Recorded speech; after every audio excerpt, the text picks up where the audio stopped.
Hey, welcome back, everybody, to another episode of Wednesday Wisdom on the Educational AD Podcast. We're going to be right back with this week's guest, but as always, we're going to give a shout out to our sponsors.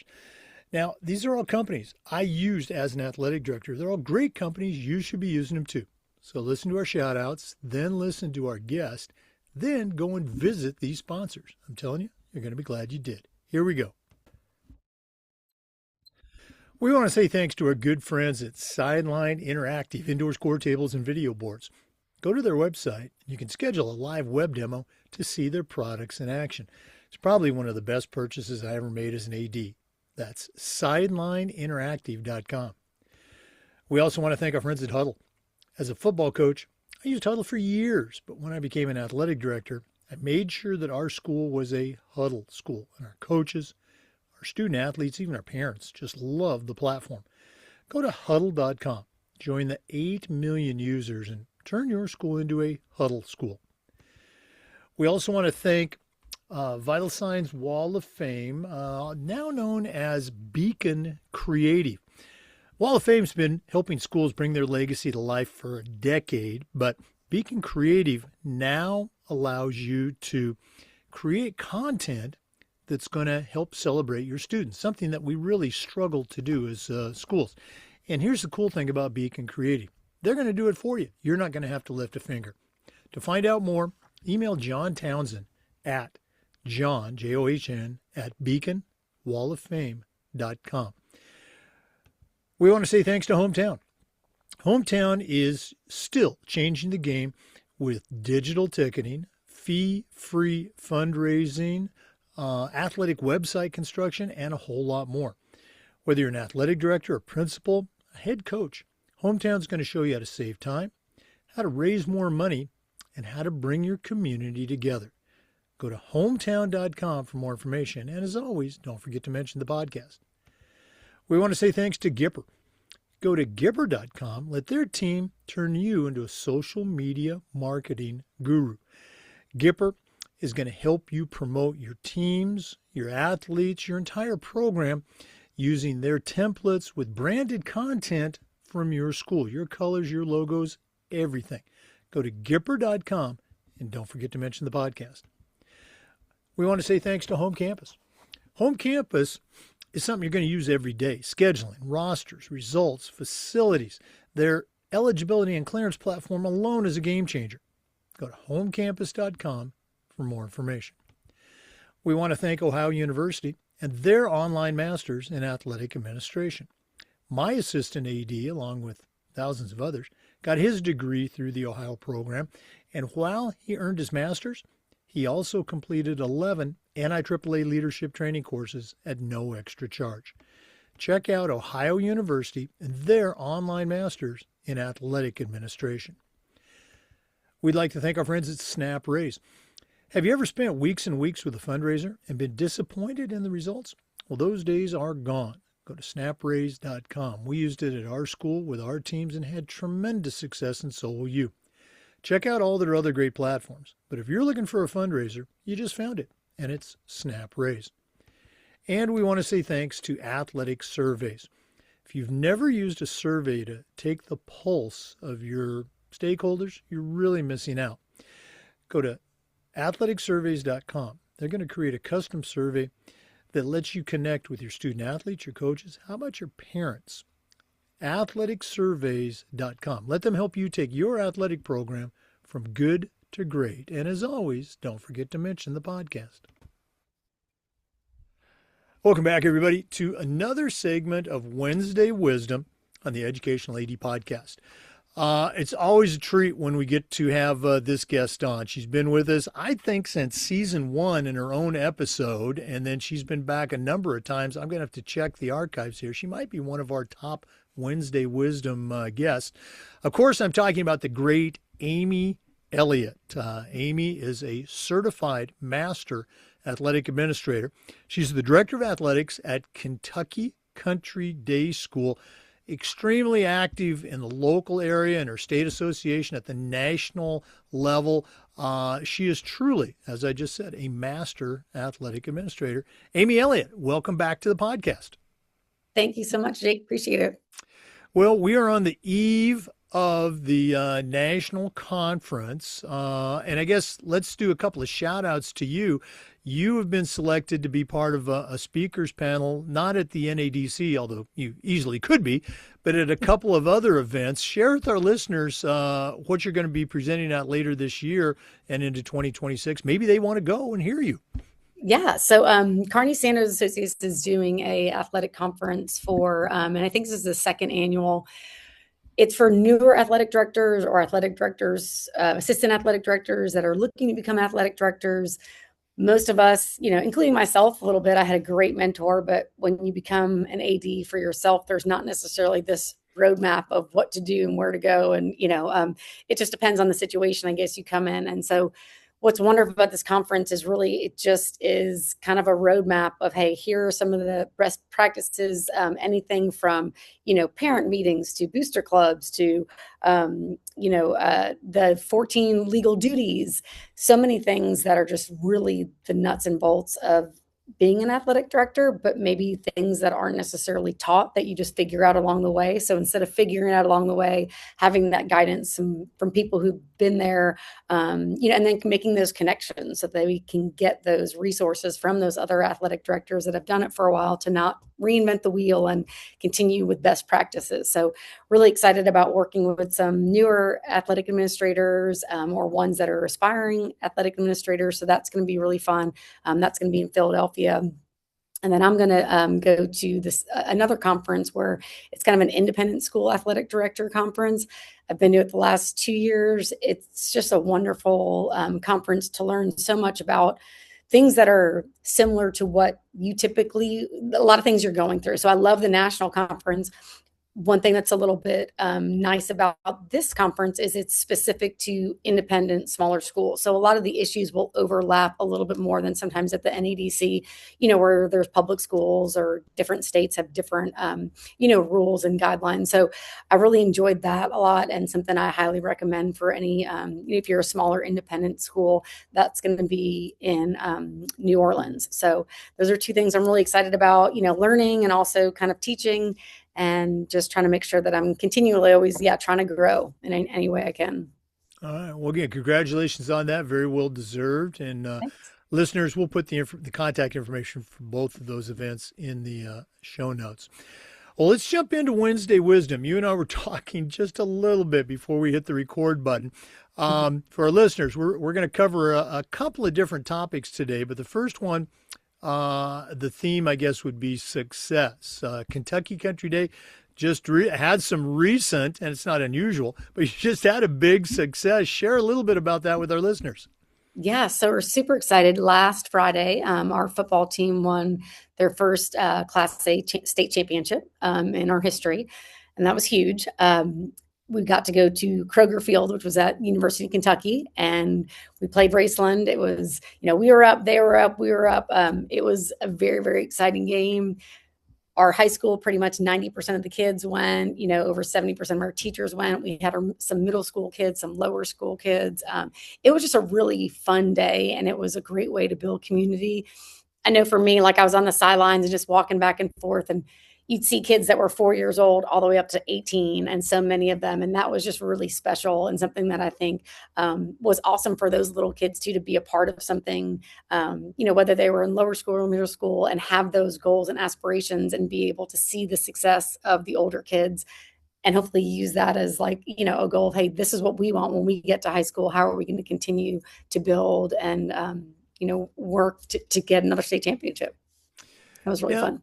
Oh yeah, again, congratulations. Now your school and you as a leader, no stranger to championship events. In fact, I think you're like the tournament director for the state lacrosse tournament, I think. If that was your first state championship in football, what's something about the experience, the planning for it, leading up to it, even after the game, what's something that you can share with our listeners, so if they get that opportunity, they can say, hey, Amy said that we should do this. Well, so what was interesting, this was my first rodeo, at least for football. And the difficult part is obviously, we know when the state championship is, but you don't know prior to if you're going to continue to win the games to get there. So the week I mean, I would say a couple of weeks prior, I had talked to my admin team and even my head of school and said, hey, like, you need to put this on the calendar because there's a very good chance we're very successful this year that our game was slotted at noon. There was like a noon, a 4, and an 8. I'm like, if the Right. game's at noon, you've got to figure out as a head of school what you want to do. But whether that's cancel the upper school, whether that's just cancel the whole school, you name it.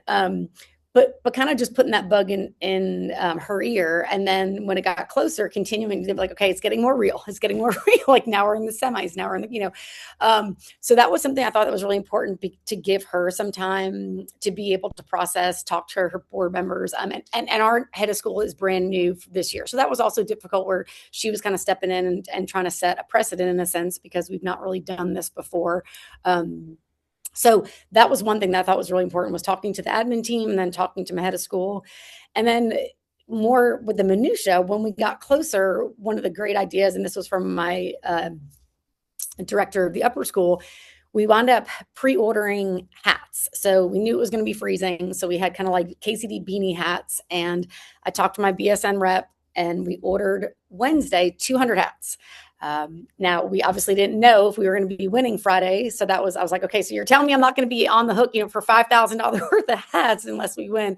He said, no, Friday night, let me know. We'll do some stock hats, but then we'll be able to process them Monday and so on. So, but that was an awesome idea that I would say if you're doing any sort of fall late sport, it was awesome because you don't have to worry about sizes. It was super easy to sell. And when we got them in, I mean, they took off. We went up selling out where people wanted more. And it looked great. So what I mean by that is, you've got all these hats, everyone's freezing. So everyone's got their jackets and coats and you name it on, but everyone was kind of wearing a similar kind of beanie hat and it looked really cool. So that was something that, not taking credit. So Kent Martin, my upper school director, he was the one, I'm going to give him all the credit. It was like, hey, we should do this. And we kind of rolled with it and it wound up being an awesome suggestion. And like I said, it looked good. We had some parents that worked on, we went on Friday. So that Saturday they were starting to put together like a t-shirt order and a sweatshirt order. And they kind of handled that, but that was pretty messy. I mean, it's pretty crazy, to get a turnaround in 3 days and have different sizes. So they did a good job of that, but I will say it was crazy and it's still crazy kind of following up on who's paying and this and that. If you do it, I would say go hats, at least in the winter, because it looked cool, something they can always use and just a lot easier. I mean, it was a lot easier to take care of and manage in terms of being able to distribute all those to people. All right. Now, with those hats, I know I'm putting you on the spot after the fact. Okay. Did you pull out a dozen or so and like give one to the head of school and your upper school? Did you keep one? Okay. Yes. So there were several that were given. So even we had like our kitchen staff cooks for our football games. So they do the hamburgers, hot dogs. So I got 4 of them for the chefs and the workers for that. Some of our admin staff, one of our teachers that goes to every single game and came to the state championship game and was running around with the flag. So absolutely. I mean, I think that those are the little things, but there are people that definitely, support your kids and your programs. And if there's ways to recognize them, whether that's through a hat or a shirt, I think those things are super important. Like you said, if you can always get extra, I gave one to my, former athletic director. I gave them to our former grounds guy who just did tons of work. Cause I know that's really special for them. And it's just a little way for us to give them some appreciation of all the support and the way they've built our program to become what it is. Yeah, great stuff. And again, congratulations on that. Thank you. Going into kind of our next topic, but it's related. You mentioned now you're in winter sports. Basketball's already started, and you have a new basketball coach. He's an Yep. alum, a former player, and won his first game in exciting fashion. Um, Yes. Not every coach or cafeteria worker, gets that state championship moment. Mhm. But we all have those little moments that, as ADs, we want to try to acknowledge our team and let them know how much we appreciate them. What's one way that you do that, show that appreciation?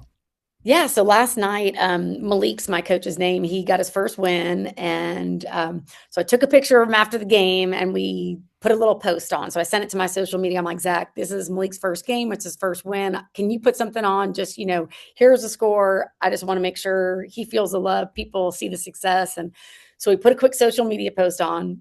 I went up texting him kind of that night, about a half an hour later, just I'm so excited. You've put in the work. You don't always get the wins, but it's really nice to see the fruits of your labor coming, to fruition. And it was fun to watch our team. We've kind of been struggling for the last year or two. We've had different coaches, and just sending him a little note of, I'm so proud of you. I'm so happy for you. You deserve this. I like to do those kind of things on top of sometimes just writing notes, like handwritten notes, really quick, small notes. Sometimes they're like little cards, but just in token of appreciation. I mean, I know, at least when I was a coach, the emotional and physical, it's taxing. And so to me, getting those little just blurbs of brightness and those little, kudos, that meant a lot to me and still does now. Like if my head of school or one of my colleagues writes a thank you, or just, I appreciate you helping out with this, those little things I think make it a lot more exciting for you to continue to do those things, right? You feel appreciated. And so, something I recommend to, athletic directors. I know we don't have a lot of time, but even if that's something you schedule, like, okay, every second Wednesday, you're going to write five notes to different coaches. Those kind of things sometimes have to be intentional, which I kind of learned from our interim head of school last year. Like, hey, it's okay to make it intentional to write thank you notes. Like that's actually, like it's not fabricated. You're still going to mean those things, but if you don't write it down, a lot of times it's not going to happen, right? Because you're so busy with the day to day. Yeah, no, and again, one of the I think most frequently mentioned tips that I will try to pass on is that handwritten note. You're right; it takes some time, but your return on investment is immeasurable. And here's another thing, and this took a tremendous amount of time. Our student athletes in Tallahassee, the local newspaper, they would do. The all city first team, second team, honorable mention, every single one of our student athletes. And we had good programs, so there was a lot. I had some personal stationery, athletic department stationery, spent a couple bucks. They each got a personal note that got mailed to their house, old school. Nice. And yeah, that's great. Not just the kids, but their parents would catch me later on, sometimes in tears. And it was just, hey, congratulations on a great season. We really appreciate you, playing for, our colors are blue and white. The blue and white, all the best moving forward. And I tried to tweak it a little bit so it wasn't just a carbon copy, because kids, they're going to compare, hey, wrote you the same thing. But again, it took a lot of time. But a master AD told me when I was very young, this is something you need to do, and I do it. And I do it for the coaches too. But great stuff. Let's go and jump into kind of our second topic. Again, you and I have talked about this a lot, but the idea of Title IX, what it is, why it's important, why we do it. What are some things to do as a leader? I'm going to step back and let you kind of share what you shared with me before we started recording. Yeah, so Kentucky, we actually have a Title IX audit every 5 years, where two representatives from KHSAA come and do a full day kind of interview slash tour slash check out this binder that I spent countless hours on. Really, but like you said, it's not to penalize anyone. It's like, hey, what are you doing? What can you do better? But just kind of seeing what recognition you can, and like how are your teams? Are you balanced in terms of so some of the things I'll kind of go over. So they looked at, I had printed all the schedules for every team, making sure, there's about an equal number of games and about an equal number of, away games or home games or travel. The uniforms, I had to put out every uniform for every varsity sport, label those, making sure that, basketball was just as good as tennis, which was just as good as golf and whatnot. that was something that was really important to them. And, we've done a good job. Like I said, my predecessor, Tim Green, was really helpful in having that like uniform rotation. Like that has to happen. You have to have a uniform rotation, and we have a 4-year cycle. So every kid should at least get one new uniform if they're, on a team, on a varsity team, in their high school career. So that was something they also just looked at.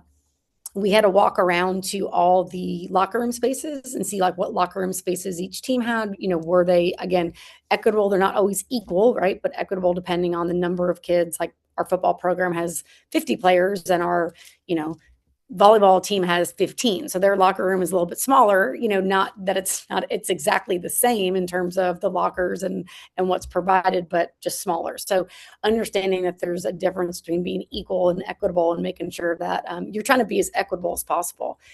One thing we did find out was our baseball team kind of has a locker room, but it's kind of it's in their indoor facility, but it's not really closed off. And that was something that they recommended, like, hey, this needs to be a safe space for them, right? To be able to call it a locker room. It needs to be closed. It needs to be enclosed. It needs to be secured. And so something that I went back to my CFO and said, okay, one of the things that they've asked us to do, because they'll send back a report on what are some of the things that you can improve upon.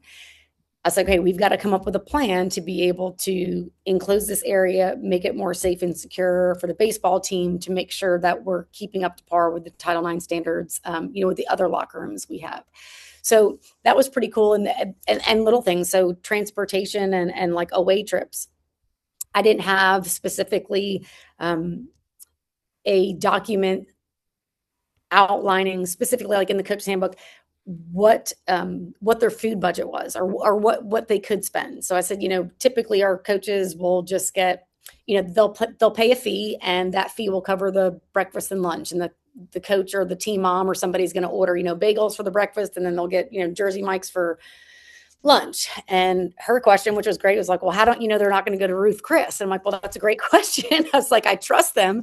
She's like, well, that's good, but you probably should have something like that in writing. Say, hey, this is about the dollar amount that we want you to spend per team for a hotel, for the transportation, for the per diem. Like, we don't do per diem, but okay, yeah, the lunch should cost between $10 and $20 max, and give some sort of guideline. So that was really helpful for me too, because we have a coach's handbook. It keeps getting bigger, which is good, but that's something I added back in. And so having a different set of eyes come in and be able to look at your program and be able to give you some recommendations was really, I know, helpful for me, and eye-opening in terms of what can we do to make sure that, we're being as equitable as possible for boys, girls, all sports, no matter, what level, if they're single A, if they're, class for the whole state. So, but it was a process. It was a lot of hours put in to make sure that I had all the documentation for the committee. It was a full day process. They met with students. They met with some of my coaches alone. They met with parents. They had a forum afterwards. So it was pretty intense, but going through it, at the end, like I said, I'm really happy, because I think not only did we do well in terms of overall, I think being very equitable, but they did give us several recommendations that I probably wouldn't have thought of on my own without kind of a separate set of eyes taking a look at it. Boy, that is really cool. So you said this is done through the state, I assume Mhm. Department of Ed, and it's every Yes. 5 years? Yep. Okay. Every Friday. So they were a little bit behind because of COVID. So it was like 7 years, but now they're going to be back on track with doing every 5. I think they do, 30 something schools per year. And it's pretty intense. I guess the KED, or the Kentucky Department of Education, or they gave it, I'm sure KHSA loved that, but they gave it to the athletics, because I said, hey, you have a way to get into every high school. So can you guys be responsible for the ones checking out the equity of the, Title IX? So I'm sure that the KHSA didn't love that, but it does make sense in terms of where they have, ownership, or they at least, know every school and what. So anyway, so that's the way it works here. And as far as I know, there's not many other schools that have kind of as intense of a process as we do. But obviously Title IX is in effect no matter where you are and what state, and if you have an audit or not. Right. Yeah. I don't recall having an audit in Florida, but Again, you mentioned the baseball locker room and Mhm. that sort of thing. I think that's baseball softball is one of the most Yes. frequent I think Title IX examples that we hear about. And it's just not right, wrong, good or bad. It's just the way it is. Mhm. Baseball's got the big field, the big scoreboard. They got the dugouts. They have the team room. They got it all. Yeah. And then softball, it's 3-row bleachers and a chain link fence.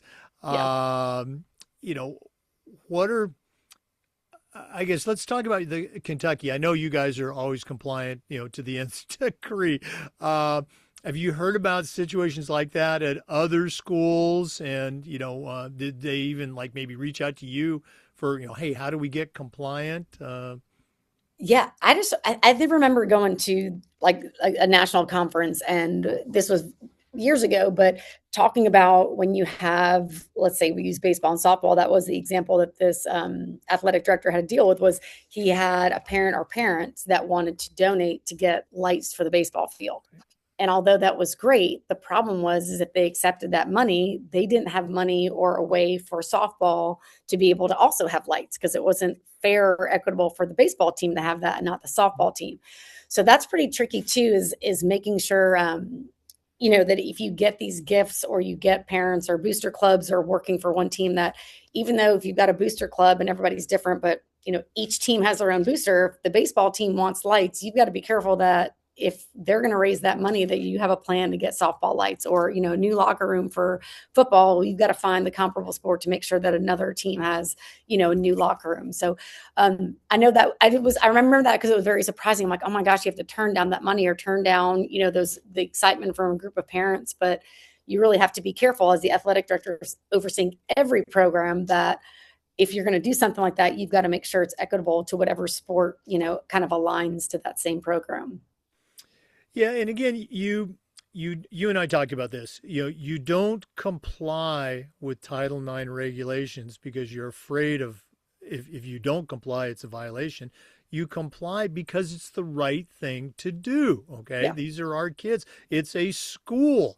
It's not Mr. Jones's baseball team, even though he's stroking that check. Okay, Yeah. it's the school team, and uh, let's go ahead and jump into our third topic. Great transition there. Fundraising. You're at an independent school, private school. That's where I spent most of my career. There's some similarities to the public school model with fundraising, but there's also some things that are different. I'm going to open this up. What are Yeah. some things that you do that you found to be successful? What are some challenges that you might be facing now with this administration or this group of parents or just finances in general? What can you Yeah. share with our listeners on Absolutely. maybe some helpful tips on fundraising?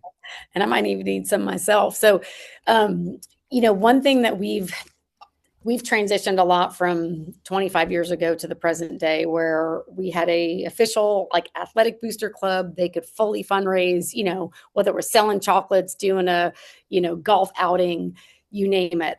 So we've transitioned for something where they were raising $30,000 a year to be able to put back into our programs, to within the last 15 years going to where our school has something called the One Fund. So the only fundraising entity really that they want our school to have is through our development office. So they want to hit up, the people that they feel like have the kind of the capability and the willingness to do that on a bigger level, right? So a 5, 10, like I said, $15,000 ask instead of our coaches saying, well, I want this $200, machine, or I want this $300 jacket, and totally understand why we don't want to nickel and dime our parents. Our parents are paying hefty tuition as it is. So it all makes sense, and it's all for the right reasons. It just puts us in a bind a little bit athletically because I've got certain budgets that will cover pretty much the needs most of the time for all my programs. But when there is a coach that has some want, and it's something that really could benefit their program, we're trying to find a way to be able to subsidize that so our coaches are going to be able to get the best things for our kids to create that player experience and to create success. So right now, my booster club kind of consists of asking kind of the community, we send a letter out, here are the things we've done the last couple of years, the money we've put back into all these programs. We'd love for you to have a membership to the Booster Club. So we do that. It raises probably $10,000, $15,000, which is great. And a lot of those are from, so I know we put some money back into our baseball netting that was falling apart, or, replacing parts of the turf. There's things that just you can't always think of that are not going to be within your budget or within, operations. So that's been helpful. What I need to do, or what I'm trying to do, is find a group of parents, and COVID really hurt us. I mean, not hurt us, but like it hit our Booster Club hard, right? Not only was it the fundraising, but just the parent involvement, and parent involvement overall. And I don't think that we're unique has really declined. It's been very difficult to find people that are really going to be able to spend a lot of time, whether it's fundraising, booster, you name it.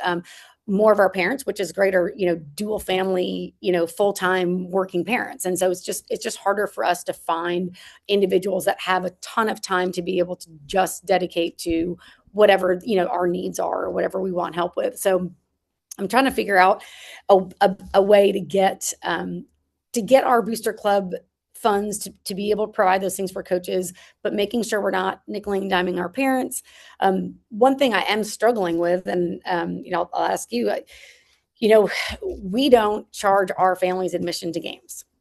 So I've reached out through the conferences I've done, through the athletic directors locally, and as far as I know, we are the only independent school that does not charge our families. Now, what other schools have done is they'll say, hey, yeah, become a Booster Club member for $150, and that gets you in every home game for the entire year. So it's kind of it's great. You're getting membership, and that's going to get you in free. And if you don't want to do that, you can pay per event.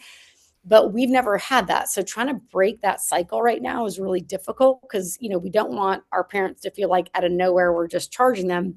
But I'm also trying to keep up with rising costs of officials and transportation. And, our budgets are not getting that much bigger each year, but the costs associated with, whether it's shipping costs for baseballs, I mean, all those things are. And I'm trying to find a way to be able to get people excited and incentivized about being maybe part of the Booster Club, but also, I mean, with it having direct purpose, right? Like, I mean, we're not just raising money, like when we had the football playoffs, it was almost $1,000 every time just for the 7 officials, that was before the game started. Right. So I think some people don't understand too the costs that are associated with running a home game, and that it's not just we're trying to take this money and put it in some slush fund. It's like, hey, we're really trying to cover these costs so that our programs are able to, use their budget for needs and wants and items like that. Right. Again, all of those are points that every single listener is dealing with right now. I use that same line with the school I finished up in Tallahassee. Again, great school, great support, great parents, but talking about this idea of boosters and charging admission. For us, between officials and the ambulance provider that we had, I told our parents, we're $3,000 in the hole before kickoff for every single game. And that's why we charge an admission. That's why we do have a Booster Club. We did that same thing. And the parents actually ended up loving it. We did the not a season pass, but a yearly pass, and it was all levels, because we charged a token amount. I think we charged $2. And our visiting schools just used to bury us. You're charging for a middle school game. We charged $2 for a middle school game, and then like football. This is 5 years ago. I think football was $7. I think everything else was $5 for an adult. Students got in free. We didn't charge our own students, but we had the pass that if a parent bought it, it was they got into every single game, because they might have a kid on varsity basketball, they might have a daughter on middle school soccer or something. The parents loved it, and it was successful for us. We thought that if we didn't make money on the passes, we at worst broke even. But the goodwill that we created, because our parents really liked it, it was a very good idea. At my school in Miami, it's a different situation. And again, this was 8 to 10 years ago. Back then, our tuition was over $20,000 a year.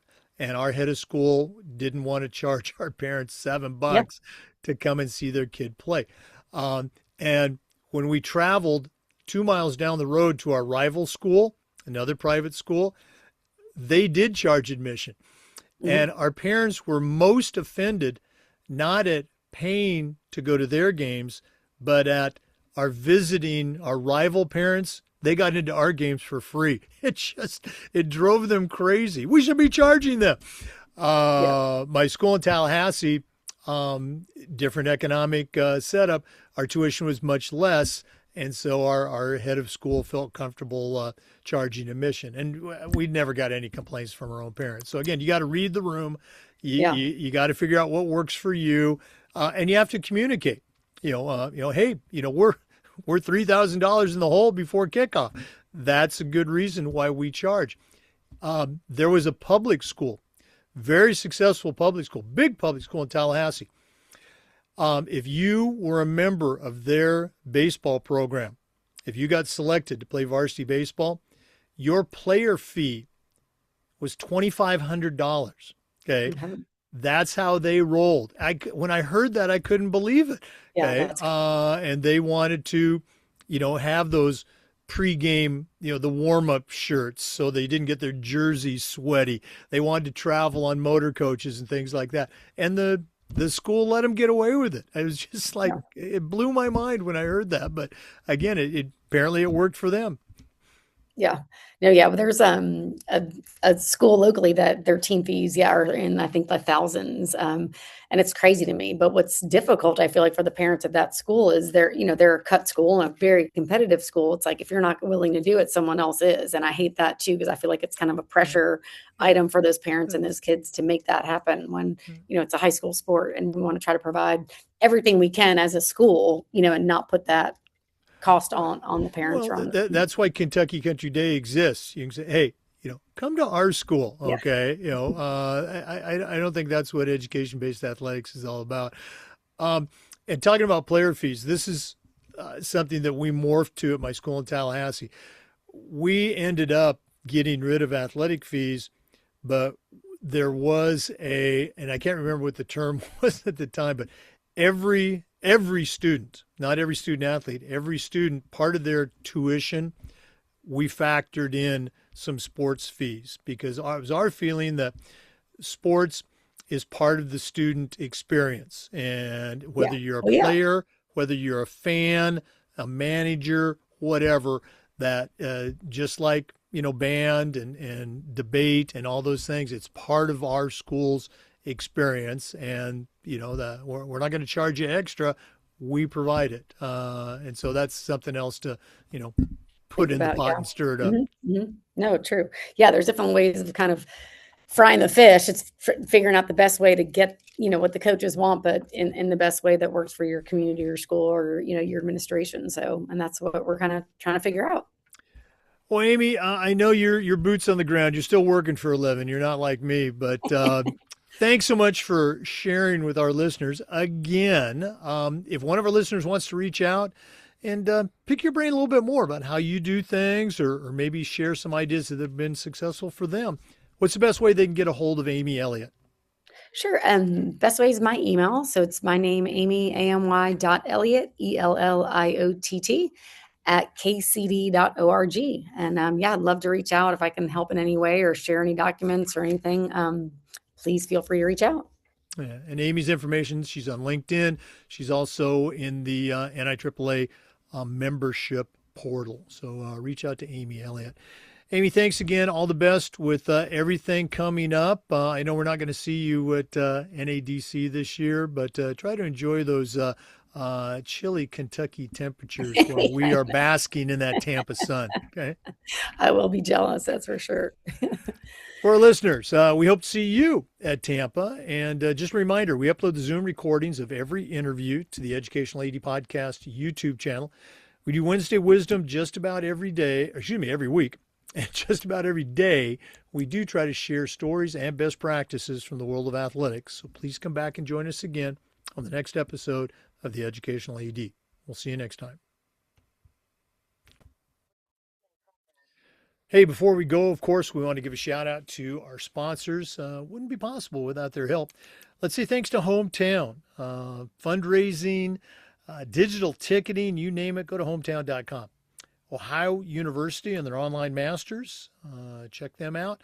Home campus, scheduling, rosters, results, athletic clearance, you'll find them at homecampus.com. Sideline Interactive, you heard me say before, probably the best purchase I ever made as an AD. Go to sidelineinteractive.com. Beacon Creative Wall of Fame. It's not just Vital Signs Wall of Fame anymore. Beacon Creative, check out all the things that they can do for you with content creation. Gipper, newsletter, social media posts. Let Gipper take you to the next level. That's Gipper.com. Snap Raise, if you're looking for a fundraiser, you just found it. That's snapraise.com. Huddle, I used it as a football coach. As an AD, we were a Huddle school. Go to huddle.com. Athletic surveys, go to athleticsurveys.com and let them create a custom survey, let you take the pulse of everybody in your program. As always, we appreciate you listening. Thanks again. We'll see you next time on the Educational AD Podcast.